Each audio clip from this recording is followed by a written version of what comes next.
로컬 문화와 가치를 창조하는 크리에이터라고 하는데 중립적인 것 같고 저 표현력이나 어떤 그 상상력, 뭐 디자인 능력 여러분들 따라갈 수가 없어요.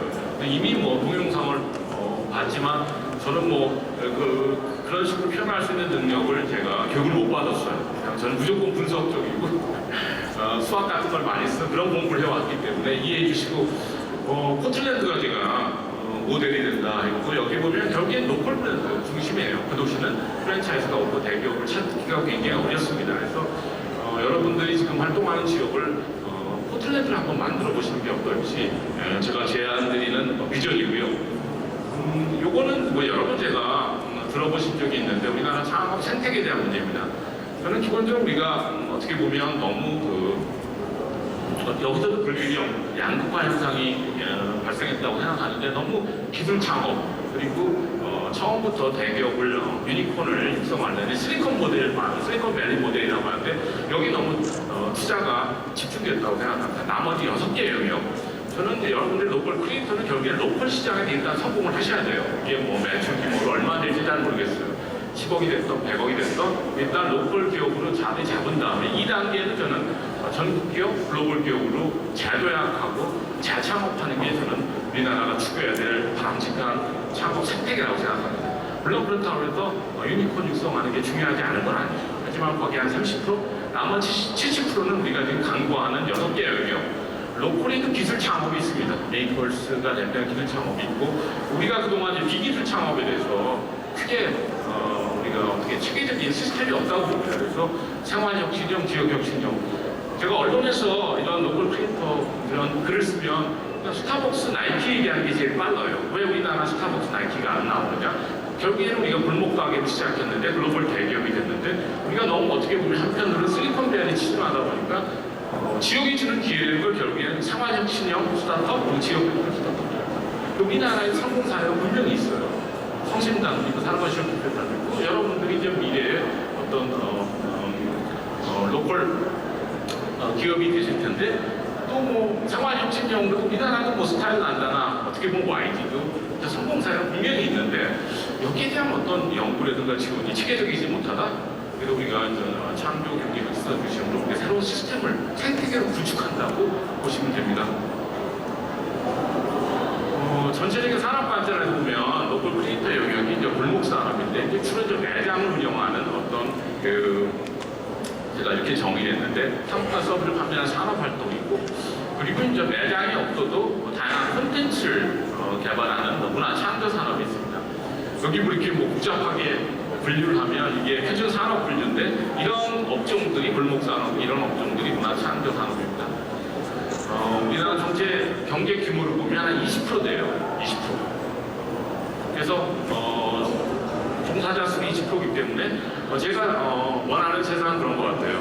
이 골목 산업, 문화 창조 산업의 모든 그 사업자가 우리가 생각하는 로컬 크리에이터가 된다면 제가 보기에 우리나라는 10만 불, 20만 불까지 갈 수 있는 세계 최고의 나라가 된다고 생각합니다.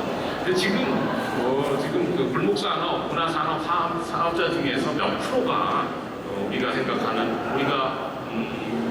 기준을 만족하는지는 굉장히 어려워요. 1%인지 5%인지 10%인지 잘 모르겠어요. 그래서 제가 그런 지금 추출하는 방법을 연구하고 있는데 일단 잠재력이 엄청나다는 거죠. 우리나라 경제 20%를 책임지는 중요한 산업이고 여러분들이 앞으로 미래를 개척할 때 이 전체 산업을 좀 염두에 두셨으면 좋겠어요. 그래서 글로벌 대기업 얘기를 많이 하는 이유는 여러분들이 로컬이 좋아서 로컬에 가시지만 여러분들만 그렇게 생각하는 게 아니라는 거죠. 글로벌 대기업도 그렇게 생각하고 우리나라 대기업도 똑같습니다. 그래서 결국에 여러분들은 글로벌 대기업이랑 경쟁을 해야 되고 제가 뭐 늘 말씀드린 사례가 스타벅스인데 20년 전에 스타벅스가 우리나라에 왔을 때는 간판을 한글로 쓴 그 사실이 뉴스거리였어요. 그 정도로 로컬에 관심이 없었어요. 지금은 스타벅스가 전 세계적으로 동네 사랑방이 되겠다고 하고 동네 사랑방이 되겠다. 랜드마크가 되기 가장 빠른 방법이 문화재를 사는 거예요. 그래서 일본 같은 데는 그게 전국적으로 그 지역의 문화재를 사서 거기에 입점을 합니다. 도쿄 1호점 있고 교토 1호점 있고 그러면 여러분들도 지금 현장에서 저는 앵커스토어라고 하는데 어떤 거점 가게 거기에 문화적 중심지가 되려고 하죠. 그래서 복합 문화 공간을 운영하시는데 이 건축적으로 공간 쪽으로 가장 빠른 방법은 문화재를 들어가든지 문화재를 구입하는 거. 스타벅스가 그런 데로 가고, 뭐 여러분들 뭐 지금 게스트하우스 많이 운영하는데, 아니면 우리가 얘기하는 뭐 커뮤니티 호텔이라고 하는데, 여기 모델도 사실은 미국에서 온 거라고 생각합니다. 일본에도 많이 있지만 어떻게 글로벌 대기업 수준을 키우는 회사는 에이스 호텔이고요. 포틀랜드에 본사가 있습니다. 결국에는 그 에어비앤비랑 경쟁하다 보면 우리도 그러면 당신을 현지인처럼 살게 해주겠다. 호구에 에어비앤비 개인 주택을 가느냐, 우리 호텔도 오면 된다 해서 그런 개념으로 운영하는 호텔이고요. 또 여러분들 그 현장에서 많이 로컬 브랜드 편집샵을 운영하는데 이게 굉장히 중요한 사업 모델이라고 생각합니다. 개인적으로 이건 B&B 같은 건데로 왔고 많은 여러분 청년 창업가들이 이 회사를 모델로 생각합니다. 위워크가 요새 잘 못 나가서 이걸 뺄까 말까 고민했는데 결국에는 오프라인에 대한 가능성 얘기를 하는 거고, 위워크가 실제 하더라도 결국에는 오프라인의 어떤 거점 새로운 형태의 대기업이 나올 텐데 결국에는 그런 거죠. 코워킹뿐만 아니라 콜리빙, 학교, 병원까지 운영하는. 왜냐하면 우리 지자체가 우리 도시를 제대로 운영 못하면 누군가가 나타나서 대신 운영해준다고 생각하고 위워크가 어떤 새로운 모델을 제시했다고 생각합니다. 결국에는 이런 글로벌 대기업들이 추구하는 모델이 로컬 앵커 스토어고 혁신적인 모델이 필요한 거죠. 수익성이 담보돼야 되기 때문에. 그리고 결국 지역가 와야 되고 지역에 아주 마니아 아니면 충성 고객을 구축해야 됩니다. 거기에 이제 문화적인 임팩트를 중요시하는데 이게 랜드마크가 되려고 하는 겁니다. 그럼 여러분들이 지금 지역에 사는 모든 활동 목표가 사실은 로컬 앵커 스토어가 되겠다는 뜻인데 제 단어를 별로 안 쓰세요. 왜 그런지 모르겠어요. 이게 뭐냐면 우리 그 밀레니얼 세대들은 기본적으로 그 앵커 자기가 뭘 다 했다는 그렇게 말하고 싶지 않대요. 커뮤니티 같이 협력했다고 얘기하지 내가 뭐 어떻게 보면 로컬의 대기업이 되겠다는 뜻 아니에요. 앵커스토어. 그건 굉장히 훌륭한 생각이라고 생각하는데 이거 공개적으로 하시지 말고 항상 마음속으로는 로컬 앵커스토어가 되셔야 되는데, 로컬 앵커스토어가 지역성이 중요하기 때문에 결국 지역과 상생하는, 지역을 끌어들이는, 지역을 어떻게 보면 나쁘게 얘기하면 우리 동네를 파는 그런 대표적인 기업입니다. 그래서 저는 로컬 앵커스토어 개념을 쓰는 이유가 사실은 어떻게 보면 경영학이나 경제학에 오랫동안 쓰던 용어예요. 쇼핑센터에서 앵커스토어가 있고 미국 같은 데는 부동산 개발할 때, 신도시 개발할 때, 주상복합을 개발할 때 꼭 앵커스토어를 입점시키는데 세 개예요. 세 개. 스타벅스, 그리고 홀푸드 마켓, 이게 슈퍼마켓이고 거기다가 이제 마트센터, 책방 들어가면 됩니다. 그러면 여러분들 지금 골목상권에서 활동하고 계시는데 이 세 가게가 왜 중요한지, 책방, 커피 가게, 그리고 슈퍼마켓, 그게 어떤 보면 동네 어떤 그 공동체의 핵심 사업 시설이에요. 빵집도 제가 많이 강조하는데 빵집, 커피 전문점 같은 개념을 보시면 여러분들 아무리 작은 마을에 사셔도 동네에 사셔도 빵집 그리고 커피 전문점으로 시작하셔야 돼요. 그러니까 거기서부터 시작해서 5개, 10개, 100개 상점을 키우면 그게 그런 사건이 제가 보기엔 성공할 수 있는, 그러니까 어떻게 보면 나쁘게 얘기하면, 좋지 않게 얘기하면, 착하지 않게 얘기하면 이게 뭐 사람과 돈이 모이는 골목 사건을 만들 수 있습니다. 그래서 이 글로벌 대기업의 대응에서 여러분들이 다양한 비즈니스 모델을 대응하고 계신 거예요. 그 전통적인 모델은 대전 성심당 연희로 사업하시겠지, 지역의 메뉴가 되는 지역의 독점 기업이 되는 겁니다. 거의 뭐 지역 시장 독점한데 이 주기업은 지역밖에 안 나가요. 그랬더니 이번에 진주 갔더니 하얀옥이라는 진주 냉면집인데 거기도 그래요. 하얀옥은 진주에만 있습니다. 그거는 굉장히 현명한 전략입니다. 여러 가지 이유에서 바깥에 나가면 품질 관리 안 되는 것도 있지만 하얀옥을 먹기 위해서 진주 와야 된다. 그게 바로 어떤 지역 경기 기여하는 방법도 되고 거기에 대해서 어떤 정체성이라든가 어떤 그 앵커 기업으로서 그 지역에 대한 어떤 지역 주민들의 충성심, 어떤 자부심, 이 모든 그 무형 자산이 결국에는 하얀옥의 경쟁력에 저는 도움이 된다고 생각하고 성심당 살아가실 때도 그런 전략을 저는 선택했다고 생각합니다. 근데 최근 보면 복합문화공간, 로컬 콘텐츠로 공간이자 커뮤니티 골목길 다양한 방법이 여러분들이 글로벌 대기업의 도전에 대응하고 계시고요. 그동안 좀 이따 말씀드린 공간 혜택을 많이 준 거예요, 우리 로컬이. 왜냐하면 한옥마을부터 시작되면 지금까지 결국에 공간 차별성을 경쟁이 이제 콘텐츠로 넘어가는데 이제 다양한 콘텐츠를 개발하셔야 되는데 요새는 뭐 콘텐츠가 단순히 뭐 스토리라든가 뭐 영상, 뭐 디자인이 아니고 뭐 상품 자체도 콘텐츠라고 하니까 저도 좀 분석하기가 어려워요. 일단 그 커뮤니티 공공재조차도 콘텐츠인데 인풋은 공식이 없습니다. 모든 게 인풋이에요. 그래서 어떻게 보면 지역 주민도 인풋이 될 수 있고 자연환경, 역사문화, 되지 않고 뭐 생각보다 어렵지 않다고 생각합니다. 저는 개인적으로. 예, 그거는 좀 이따 말씀드리고 제가 요새 앵커스토어 그리고 이제 지역에서 성공한 그 창업자들을 제가 체계적으로 연구해야 되는데 제가 가시적으로 보는 성공 모델을 보면 주로 로컬 컨텐츠로 시작합니다. 그래서 동네 잡지를 한번 운영해 보라고 제가 많이 조언을 드립니다.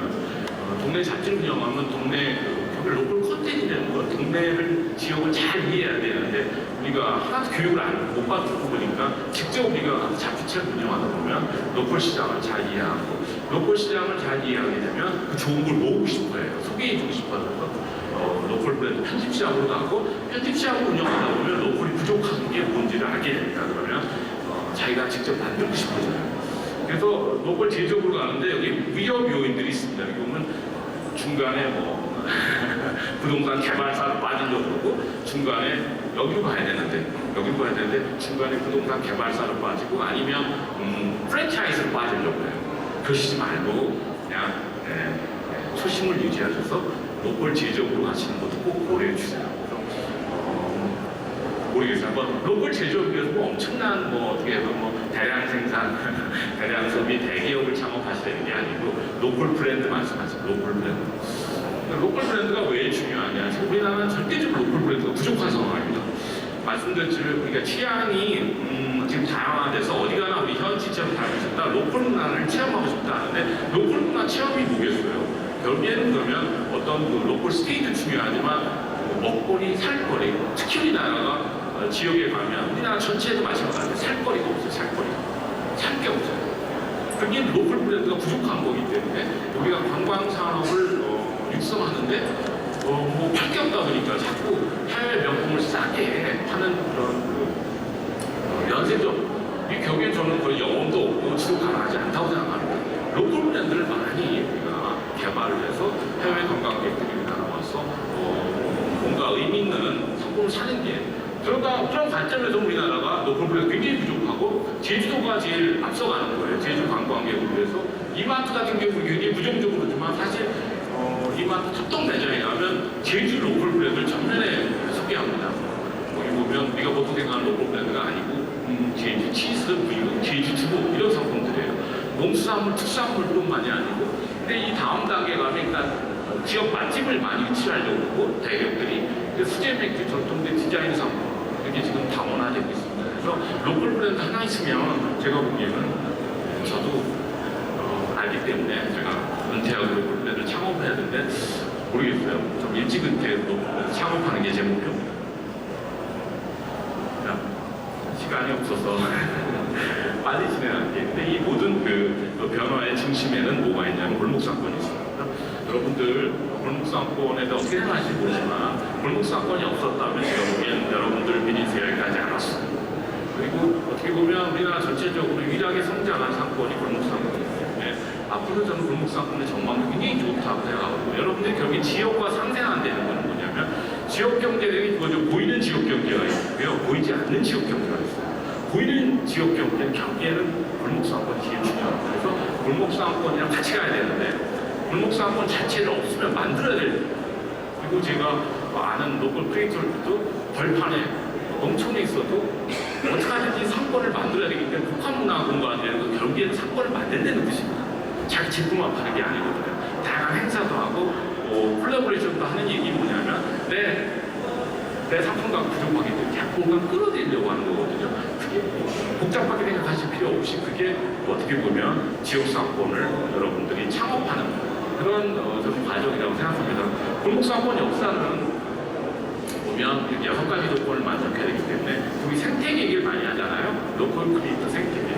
우리가 뭐 투자자 얘기하고 대기업 얘기하고 그 전에 우리가 로컬 브랜드를 많이 배출할 수 있는 생태계는 6가지 조건을 만듭니다. 상권 내로 이렇게 보면 활력이 있어야 되고 성공하려면 6가지 조건을 만들어야 되고 이게 서울 그 골목상권 역사에 대해서 도출한 세공 조건입니다.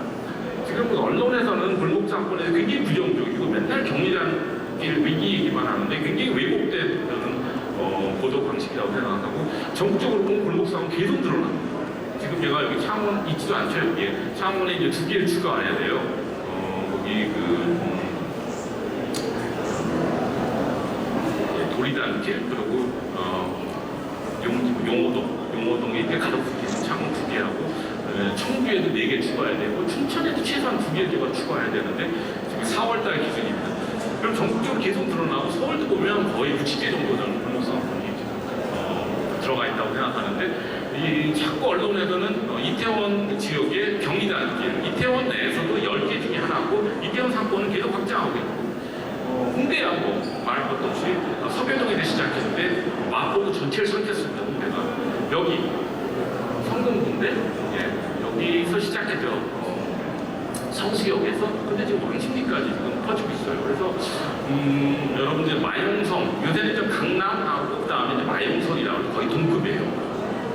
마포, 용산, 성수, 성동구를 마용성이라고 합니다. 여러분들 20년 전까지만 해도 강북은 한국현이 어떻게 표현했냐면 깜깜한 동네라고 했어요. 그래서 강남북 격차가 우리나라에 굉장히 큰 사회 문제였는데 우리가 모르는 사이에 강북의 중심 지역은 강남을 거의 따라갔습니다. 그게 마용성이에요. 그러면 보통 부동산 전문가는 어떻게 이걸 해석하느냐면 재개발이 많았다, 대형 개발 사업이 많았다. 제일 저는 답답한 게 강남이 가까워서 그런 거예요. 이게 제대로 된 분석인지 생각해보면 저는 골목상권주의자니까 간단한 거죠. 마포에는 홍대가 있고 용산에는 이태원이 있고 성동구에는 성수동이 있는 거예요. 그러면 골목상권이 들어가면 이 동네가 뜬 거죠. 그러면 뭐 자부심도 생기고 거기에 이제 창조기업이 들어가면서 이 동네 가치가 높아지는 거예요. 근데 자꾸 골목상권을 이렇게 젠트리피케이션 문제로만 보면 한계가 있습니다. 그건 1차적인 단계고 2차, 3차로 가면 생태계가 구축되는데 홍대처럼 우리나라를 대표하는 그렇죠. 아까 말한 골목 브랜드 그리고 창조 문화 브랜드를 계속 배출하는 그리고 성수동도 그렇게 가고 있고요. 이건 단순히 상업지역이 아니에요. 골목상권. 어떤 미래 한국형 도시문화 생태계가 되고 있습니다. 그런 관점에서 우리가 이 골목 자원을 잘 활용해야 되고 여러분들도 이 골목 현상을 잘 활용하시길 부탁드리겠습니다. 그래서 통계적으로 골목상권 계속 성장한다. 그리고 골목상권 간의 경쟁, 승자가 있다, 패자가 있다. 패자는 가로수길 압구정 삼청동이고 승자는 홍대랑 이태원이다. 그리고 차이는 정체성이다. 홍대는 독립문화가 있고 이태원은 외국인 문화가 있는데 가로수길, 삼청동 그리고 압구정동에는 가게만 있었다. 특히 이제 삼청동은 안타까운 한옥이 있었지만 한옥 문화가 없었다. 그래서 결국에는 정체성 특색이 없다 보니까 다른 상권의 경쟁이 더 졌다. 이런 식으로 저는 해석을 합니다. 그리고 그동안 제가 책을 썼을 때는 이게 보행도를 통해서 골목상권이 확장했는데 새로운 현상이 나타나는데 6호선 힙스터 라인입니다. 여기 보시면 힙스터 라인이 홍대, 이태원을 찍기 때문에 젊은 사람들이 이 6호선 주변에 타고 싶어하고 이미 많이 활성화됐어요. 그래서 저쪽에 서쪽에 연신내지역 불광천 전 굉장히 전망이 좋다고 생각하고 동쪽에 가면 이렇게 태릉지역, 경기도 습길에 거기 가면 경의선 습길 같은 골목 산책길이 있는데 거기에 골목상을 들어가고 있고 여기 동묘 앞에서 약수동이 성곽길 벼룩시장을 통해서 이렇게 새롭게 지금 구상하는 사건입니다. 그러면 부동산 전문가들은 9호선 얘기예요. 여기서 또 강남이에요. 강남을 통과하기 때문에 9호선이 전망이 좋다는데 마곡지역 한번 가보세요. 상권으로도 거의 폐허 수준이고 제가 보기에는 마곡 상권이 어떻게 저는 생존할지 모를 정도로 상권은 6호선입니다. 6호선이고 일단 말씀드렸지만은 거기에 동네가 활성화되면 부동산도 올라요. 오르기 때문에 그게 마용성이기 때문에 여러분들이 미래를 볼 때 이게 전 세계적인 현상입니다. 이게 정부의 도심으로 들어오는데 젊은 사람들이 우리 골목상권이 없어 보니까 글로벌 트렌드예요. 그래서 이제 공간 차별성으로 시작을 했는데 한옥마을 70년대 단독주택, 판잣집, 그리고 일본식 건물, 창고 공장, 아파트 단지만 아니면 다 뜨고 여기에 이제 새로운 트렌드가 레트로, 뉴트로, SNS, 체험 경제 이게 전부 골목상권이 제공할 수 있는 그런 경험들입니다. 그래서 어떤 문화, 경제의 변화가 골목상권이 위대한데 자꾸 우리 4차선을 엮는 얘기가 그죠? 그러면 하이텍이랑 하이터치가 공존한 사이에 여기 하이터치 영역도 동시에 성장하고 있어요. 그래서 하나산업혁명이 가속화되면 우리가 좀 사람 냄새 나는 어떤 그런 감성 중심의 문화 중심의 경제 영역이 커지고 있는데 여기 우리나라는 주목을 안 하고 그러다 보니까 다 골목길에서 저는 하이터치 어떤 수요를 충족한다고 저는 생각합니다. 그래서 소비자들도 보면 라이프스타일 소비자로 바뀌고 있는데 여기서 연대적 소셜적 소비 성향이 있는데 일단 코드가 비싼 사람들이 이렇게 모여서 다양한 어떤 가치를 창조하고 있다고 여러분들이 지역에서 보면 같이 커뮤니티 차원에서 많은 활동을 하시는 이유들 결국에는 어떤 취향 공동체를 형성하고 있다고 보고 이 로컬 지역 다양한 형태로 나타나고 있는데 여기서 보면 말씀한 시절 여러분들 지금 현장에서 하시는 일들 이게 새로운 어떤 성장 동력이 된다고 생각합니다. 지혜조작, 상인 소비자를 연결하는 새로운 공동체인데 우리가 그동안 50년 동안의 공동체의 중요성을 모르고 자랐어요. 여러분들 이게 굉장히 심각한 문제입니다. 여러분들 우리나라 엘리트 중에서는 외국 시민 되려고 하는 사람들 굉장히 많아요. 그래서 여러분들이 모르셔서 그렇지 아시겠지 모르지만 요새는 우리나라 좋은 학교 나온 사람 미국에 가서 내가 미국 시민이 됐다 그러면 커뮤니티에 포스팅이 나오면 모든 사람들 축하해 주고 있어요. 미국 시민 됐다 자라. 여러분들 왜 헬조선 문제가 나왔느냐 이런 거 보면 우리는 한국에서 자라면서 공동체가 우리한테 도움을 줬다고 생각을 할 수가 없어요. 학교만 다니고 학원만 다니고 좋은 대학을 가기 때문에 공동체의 혜택을 받았다고 느끼기가 어렵기 때문에 우리가 지역을 버리면 어떻게 돼요? 그 다음은 나라예요, 나라. 우리나라 애국심이 굉장히 지금 떨어지고 있는데 결국에는 공동체의 무관심에도 결국에 나라까지 어렵게 만들었다고 개인적으로 생각하기 때문에 이거 노골은 굉장히 앞으로 우리 인류사, 우리 한국의 미래 굉장히 중요합니다. 근데 여기 보면 이런 그 로컬들이 이렇게 새로운 공동체 문화를 지금 구축하고 있다고 생각하고요. 이 정부가 이런 상권의 중요성을 인식하고 상권 관리 시스템으로 가려고 하는데 저는 우리가 제조업을 산업단지 시스템으로 육성을 한 것 같이요. 우리들이 앞으로 문화산업, 창조산업을 상권관리 시스템으로 해서 관리를 해야 되는데 결국에 생태계 차원에서는 6가지 조건을 만족시켜야 돼요. 그리고 소분리로 하면 16가지 조건을 만족해야 되기 때문에 이 상권관리 시스템을 가는 게 쉽지가 않아요. 정부가 어떤 일을 할 수 있는지 저도 자신이 없고요. 근데 단지 현재 정부는 임대를 규제하기 위해서 억제하기 위해서 상권관리를 하는데 굉장히 단견이라고 생각합니다. 그래서 이 상권을 어떻게 보면 창조 도시, 창조 커뮤니티를 육성할 생각은 안 하고 임대료에 집중하는 문제는 결국에는 어떤 지역 경제와 주는 기회를 상실할 수 있다는 생각을 하고요. 서울역이라든가 아까 말한 지역 특색이 어렵지 않다. 서울역 같은 경우는 중앙역 정체성이 중요합니다. 그래서 전 세계 모든 중앙역이 비슷한 산업을 갖고 있어요. 그래서 서울역도 지금 그렇게 가고 있다고 보고 이 6가지 조건을 현재 여러분이 활동하는 지역의 현황을 평가하는 체크리스트로 활용하시고 책에서는 이제 장인대학 장인기획선을 제안을 했습니다. 왜냐하면 저는 인재 문제라고 생각하고 여러분들 같은 로컬 크리에이터가 절대적으로 우리나라 부족해요. 여기 50명 모여있는데 모르겠어요. 전통 시장 상인이 30만 명이네요. 30만 명이라는데 우리나라에 몇 명의 로컬 크리에이터가 필요한지 여러분들 생각해 보시면 이제 상권이라는 게 여기 지금 현재 보면 전통 시장이 있고 그러면 우리가 보통 업자 골목이 있고 여러분들이 활동하는 골목 상권이 있고 또 어떤 동네 상권이 있어요. 근린 상권이라고 또 전문 상권이 있고 이 5가지 상권을 전체적으로 관리하는 시스템이 필요하고 이 5개의 영역의 상생이 굉장히 중요합니다. 근데 이 우리 상권의 잠재력이 가장 큰데 인재가 부족하기 때문에 장인대학 장인기획사가 필요하다고 해서 지금 제주도 여기가 상권관리만 홍대가 상인만 잘해서 성공한 게 아니고 정부에서 엄청나게 많이 투자를 했어. 홍대에다가 특히 지하철 사업, 경의선 수교 사업을 통해서 홍대의 어떤 문화 인프라 접근성을 획기적으로 개선했습니다. 이 장인대학 모델인데 우리 강원대학도 강원도에도 많이 하는데 일단 여기 두 개 제주도 사례를 제가 소개해드리면 우리나라 창업 생태계를 보면 창업 지원은 잘 돼 있다고 저는 생각해요. 부족하지만 원천 기술도 언제 학교나 학원에서 하고 있는데 중요한 건 창업을 했는데 아까 말씀드린 요새 창업의 트렌드는 공간 기반 창업입니다. 그래서 창업에 성공하려면 공간기에 커뮤니티기에 콘텐츠 개발 능력이 필요한데 이런 장소 기반 공간 기반 창업을 훈련하는 기관이 없어요. 그래서 저는 이런 기관을 장인대학이라고 하고 그리고 요새 상권이 상권이 중요하니까 상권 전체를 관리하고 육성할 수 있는 그런 뭐 인재가 필요한데 이건 일단 뭐 상권 운영자. 그래서 C1, C2가 지금 빈 공간이기 때문에 이노베이션 스쿨 제주나 로컬 브랜드 스쿨 제주에서 이런 그 훈련 프로그램을 시작했습니다. 결국에 뭐냐면 여러분들 내가 창업할 장소를 모르면 공간 기획, 또 커뮤니티 기획, 로컬 콘텐츠 개발할 수가 없어요. 그래서 일단 장소부터 정해지고 거기에서 성공할 수 있는 여러 가지 훈련을 시켜서 그 성공한 비즈니스 모델을 찾도록 도와주는 모델이 이노베리 제주고 군산에서도 비슷한 프로그램이 운영되고 있고 제주도의 경우에는 그런 로컬 브랜드, 로컬 장인한테 디자이너 그리고 뭐 브랜드 전문가, 마케팅 전문가를 붙여서 그 로컬 브랜드를 그 장인 상품을 로컬 브랜드화하는 그런 그 과정을 도와주는 프로그램입니다.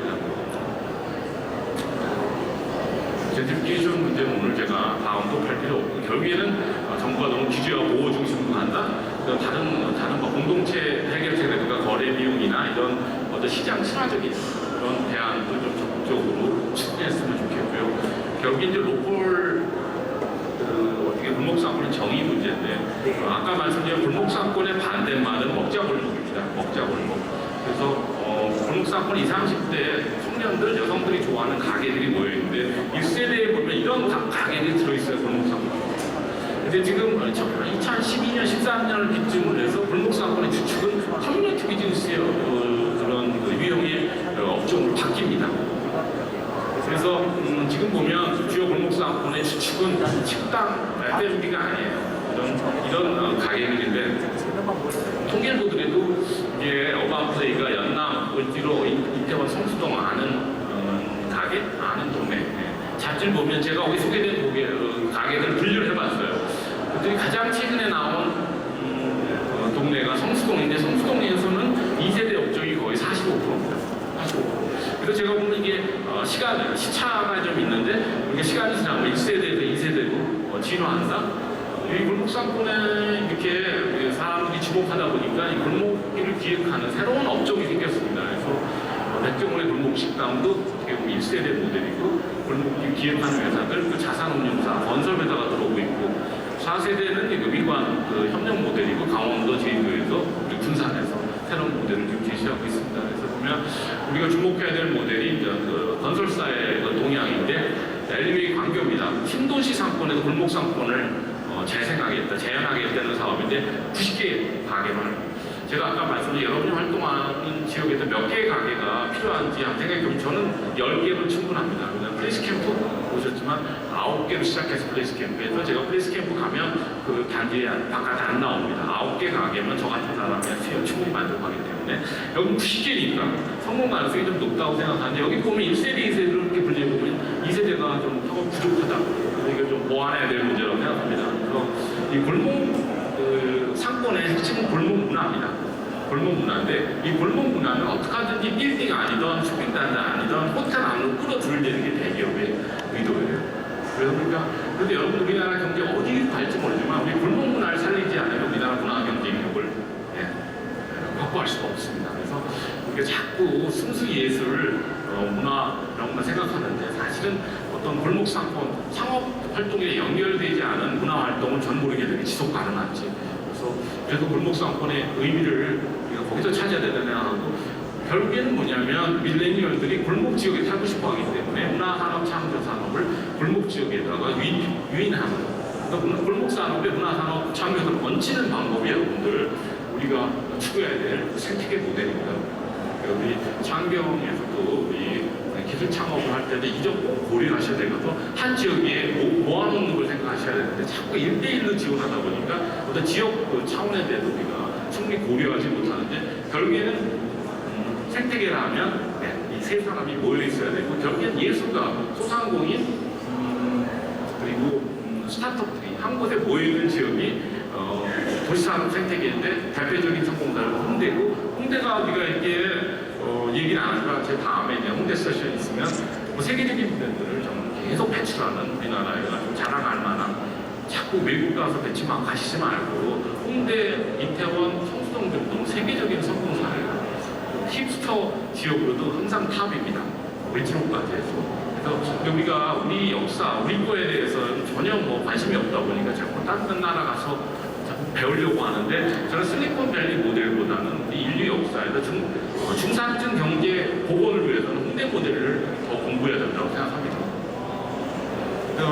전 세계적으로 제가 이 현상이 지금 일어나고 있는데 제가 여기서 공부를 했는데 이때는 실리콘밸리가 천국인 줄 알았는데 지금 젊은 사람들이 지금 샌프란시스코 살고 합니다. 그래서 샌프란시스코가 어떻게 보면 우리나라 기준 홍대 같은 지역인데 그러니까 통근버스 운영하거나 아니면 지금 새로운 혜택 기업들 다 샌프란시스코에서 하는 이유가 인재들이 그 지역을 선호해서 그렇습니다.